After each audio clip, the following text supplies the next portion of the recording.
Pewaris Tahta Mojopahit Bagian 6. Beberapa bangsawan muda keturunan Majapahit yang masing-masing juga memiliki wilayah kekuasaan. Mereka antara lain, Ki Ageng Tingkir, Ki Ageng Butuh dan Ki Ageng Ngerang. Ketiganya bahkan lantas tertarik memeluk Islam tanpa paksaan. Ki Ageng Butuh dan Ki Ageng Ngerang kelak terkenal dengan gelar Sunan Butuh dan Sunan Ngerang, namun diam-diam, mata-mata Demak Bintara mengetahui semua itu. Laporan segera masuk ke hadapan Sultan Demak. Dan Sultan Demak meneruskan informasi itu ke Dewan Wali Sangha, sebuah informasi yang sangat mengejutkan bagi Dewan Wali Sangha.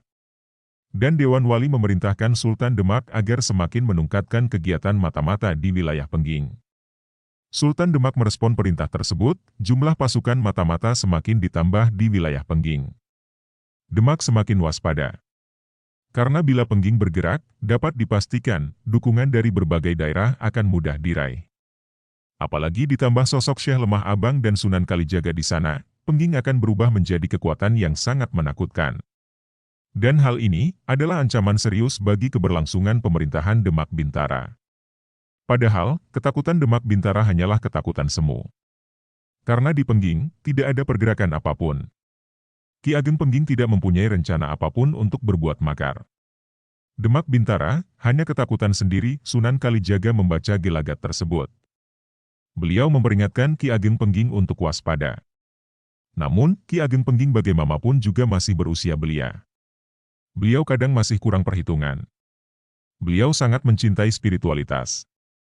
Dan kecintaannya ini membuat beliau tanpa perhitungan yang matang, menawarkan wilayah Pengging untuk dipakai sebagai tempat kepindahan pesantren Krendasawa milik Syekh Lemah Abang. Syekh Lemah Abang memang mempunyai rencana untuk memindahkan lokasi pesantrennya yang ada di Cirebon. Hal ini berkaitan dengan situasi politik Cirebon yang semakin memanas akibat terus-terusan menjalankan agresi militer ke Pajajaran. Cirebon sudah tidak kondusif lagi bagi peningkatan kesadaran. Sudah sangat-sangat berubah. Sudah tidak sama lagi dengan Cirebon di masa Syekh Zatul Kahfi masih hidup, namun, Sunan Kalijaga melarang Syekh Lemah Abang menerima tawaran itu. Karena bila Syekh Lemah Abang menerimanya, pemerintah Demak Bintara akan menuduh beliau bersekongkol dengan Ki Ageng Pengging hendak mengadakan gerakan subversif. Syekh Lemah Abang memang tidak begitu memahami peta perpolitikan. Dan Sunan Kalijaga yang lebih paham. Oleh karenanya, Syekh Lemah Abang menolak tawaran Ki Ageng Pengging. Beliau memutuskan untuk tetap bertahan di Cirebon dan kabar bahwasanya Ki Ageng Pengging menawarkan wilayah Pengging sebagai tempat kepindahan pesantren Krendasawa, diartikan lain oleh pemerintahan Demak.